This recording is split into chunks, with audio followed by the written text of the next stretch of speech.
Հիմա եկեք շարունակենք ու ցույց տամ մեր ինչ կարգավորումներ են, ինչ adjustment layer-ներ ունենք։ Այս շերտերը միացնեմ իրար, Shift-ով նշեցի եւ Ctrl-E-ով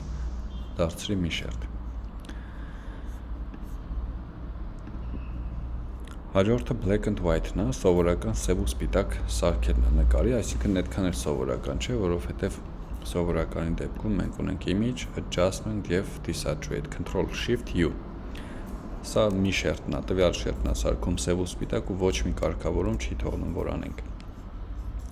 Երբ որ ներքևից ենք մտնում եւ այստեղ ընտրում ենք black and white, բնականաբար էլի մնացածի նման ինքը ստեղծում է նոր շերտ եւ